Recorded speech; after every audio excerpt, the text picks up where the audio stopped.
ಬೆಳಗ್ಗೆ ಎದ್ದ ತಕ್ಷಣ ನೋಡಬಾರದ ಹಾಗೂ ನೋಡಬೇಕಾದ ವಸ್ತುಗಳು. ಇವತ್ತು ಬೆಳಗ್ಗೆ ಎದ್ದ ತಕ್ಷಣ ಯಾರ ಮುಖ ನೋಡಿದ್ನೋ ಇವತ್ತಿನ ಟೈಮ್ ಸರಿ ಇಲ್ಲ ಎಂದು ಹೇಳುವುದನ್ನು ಕೇಳಿದ್ದೀರಾ?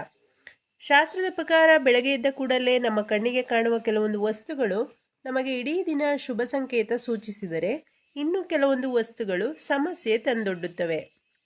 ಹೌದು, ಬೆಳಗ್ಗೆ ಎದ್ದ ತಕ್ಷಣ ಕೆಲವರು ದೇವರ ಫೋಟೋ ನೋಡುತ್ತಾರೆ, ಕೆಲವರು ಅವರಿಗೆ ಇಷ್ಟವಾದಂತಹ ವ್ಯಕ್ತಿಯ ಮುಖ ನೋಡುತ್ತಾರೆ, ಹಾಗೆ ಕೆಲವರು ತಮ್ಮ ಕೈಗಳನ್ನು ನೋಡಿ ಸ್ತೋತ್ರವನ್ನು ಕೂಡ ಹೇಳಿಕೊಳ್ಳುತ್ತಾರೆ. ಕೆಲವರು ಈ ವಿಷಯವನ್ನು ನಂಬುತ್ತಾರೆ, ಕೆಲವರು ನಂಬೋದಿಲ್ಲ. ಏನು ಮಾಡಬೇಕು ಏನು ಮಾಡಬಾರದು ಎನ್ನುವುದು ಅವರವರ ಮನಸ್ಥಿತಿಗೆ ಬಿಟ್ಟಿದ್ದು. ಆದರೆ ಸಾಧಾರಣವಾಗಿ ಹಿಂದಿನ ಕಾಲದಿಂದಲೂ ಬೆಳಗ್ಗೆ ಬೇಗ ಎದ್ದ ತಕ್ಷಣ ಏನು ನೋಡಿದರೆ ಆ ದಿನ ಉತ್ತಮವಾಗಿರುತ್ತೆ ಅಥವಾ ಏನು ನೋಡಿದರೆ ನಾವು ಸಮಸ್ಯೆಗಳಿಗೆ ಸಿಕ್ಕಿ ಹಾಕಿಕೊಳ್ಳುತ್ತೇವೆ ಅನ್ನೋದನ್ನ ಮನೆಯ ಹಿರಿಯರು ಹಾಗೂ ಶಾಸ್ತ್ರ ಪುರಾಣಗಳು ಹೇಳುತ್ತವೆ. ಹಾಗಾದರೆ ಬೆಳಗ್ಗೆ ಎದ್ದು ಯಾವ ವಸ್ತುಗಳನ್ನು ನೋಡುವುದರಿಂದ ಇಡೀ ದಿನ ಕಿರಿಕಿರಿ ಮತ್ತು ಅಶುಭ ನೋಡೋಣ. ಗಂಡಸರು ಬೆಳಗ್ಗೆ ಎದ್ದ ತಕ್ಷಣ ಕೂದಲು ಕೆದರಿರುವ ಹೆಂಗಸರ ಮುಖವನ್ನು ನೋಡಬಾರದು. ಹಣೆಯಲ್ಲಿ ಕುಂಕುಮವಿರದ ಹೆಂಡತಿಯ ಅಥವಾ ಹೆಣ್ಣು ಮಕ್ಕಳ ಮುಖವನ್ನು ನೋಡಬಾರದು. ಬೆಳಗ್ಗೆ ಎದ್ದ ತಕ್ಷಣ ಹೆಂಗಸರು ಸಾಧಾರಣವಾಗಿ ಅಡುಗೆ ಮನೆಗೆ ಹೋಗುತ್ತೇವೆ. ಅಡುಗೆ ಮನೆಯಲ್ಲಿ ಎಂಜಲು ಪಾತ್ರೆಗಳನ್ನು ನೋಡಬಾರದು. ಇವುಗಳನ್ನು ನೋಡುವುದರಿಂದ ಇಡೀ ದಿವಸ ಕಿರಿಕಿರಿಯಲ್ಲೇ ಕಳೆಯಬೇಕಾಗ್ತದೆ. ಬೆಳಗ್ಗೆ ಎದ್ದ ತಕ್ಷಣ ಕೆಲವರಿಗೆ ಪ್ರಾಣಿಗಳನ್ನು ನೋಡುವ ಅಭ್ಯಾಸ ಇರುತ್ತದೆ. ಕ್ರೂರ ಪ್ರಾಣಿಗಳ ಫೋಟೋ ಅಥವಾ ಸಾಕು ಪ್ರಾಣಿಗಳು, ಬೆಕ್ಕು, ನಾಯಿ ಇವುಗಳ ಮುಖವನ್ನು ನೋಡಬಾರದು. ಬೆಳಗ್ಗೆ ಎದ್ದ ತಕ್ಷಣ ಗುಡಿಸುವ ಪೊರಕೆ ಹಾಗೂ ಚಪ್ಪಲಿಯನ್ನು ನೋಡಬಾರದು.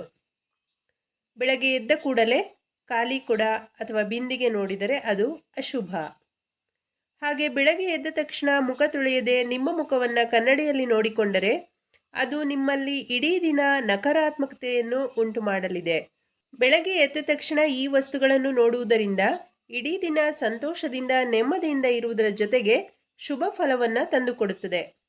ಬೆಳಗ್ಗೆ ಎದ್ದ ತಕ್ಷಣ ನಮ್ಮ ಎರಡು ಕೈಗಳನ್ನು ಒಂದಕ್ಕೊಂದು ಉಜ್ಜಿ ಕಣ್ಣಿಗೆ ಒತ್ತಿಕೊಂಡು ಕರಾಗ್ರೆ ವಸತೆ ಲಕ್ಷ್ಮಿ, ಕರಮಧ್ಯೆ ಸರಸ್ವತಿ, ಕರಮೂಲೆ ಸ್ಥಿತೆ ಗೌರಿ, ಪ್ರಭಾತೆ ಕರದರ್ಶನಂ ಎನ್ನುವ ಸ್ತೋತ್ರವನ್ನು ಹೇಳುವುದರಿಂದ ಇಡೀ ದಿವಸವು ನೆಮ್ಮದಿಯ ದಿನವಾಗಿರುತ್ತದೆ.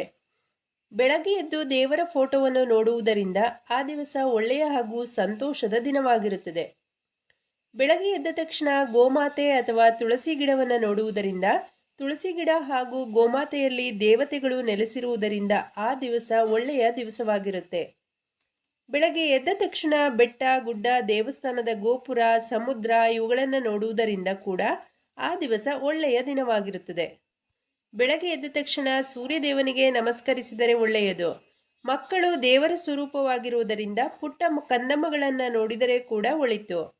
ತೆಂಗಿನ ಮರದಲ್ಲಿ ಶಿವ, ಗಂಗೆ ಹಾಗೂ ಪಾರ್ವತಿ ನೆಲೆಸಿರುತ್ತಾರೆ ಎಂಬ ನಂಬಿಕೆ ಇದೆ. ಆದ್ದರಿಂದ ಬೆಳಗ್ಗೆ ಎದ್ದ ತಕ್ಷಣ ತೆಂಗಿನ ಗಿಡವನ್ನು ನೋಡುವುದು ಒಳ್ಳೆಯದು ಎಂಬ ಪ್ರತೀತಿ ಇದೆ. ಸ್ನೇಹಿತರೆ, ಇವತ್ತಿನ ಮಾಹಿತಿ ಇಷ್ಟ ಆದರೆ ಲೈಕ್ ಮಾಡಿ. ಮತ್ತಷ್ಟು ಮಾಹಿತಿಗಳಿಗೆ ಚಾನಲ್ನ ಸಬ್ಸ್ಕ್ರೈಬ್ ಮಾಡಿ. ಮತ್ತೊಂದು ಹೊಸ ಮಾಹಿತಿಯೊಂದಿಗೆ ಸಿಗೋಣ. ವಿಡಿಯೋ ನೋಡಿದ್ದಕ್ಕಾಗಿ ಧನ್ಯವಾದಗಳು.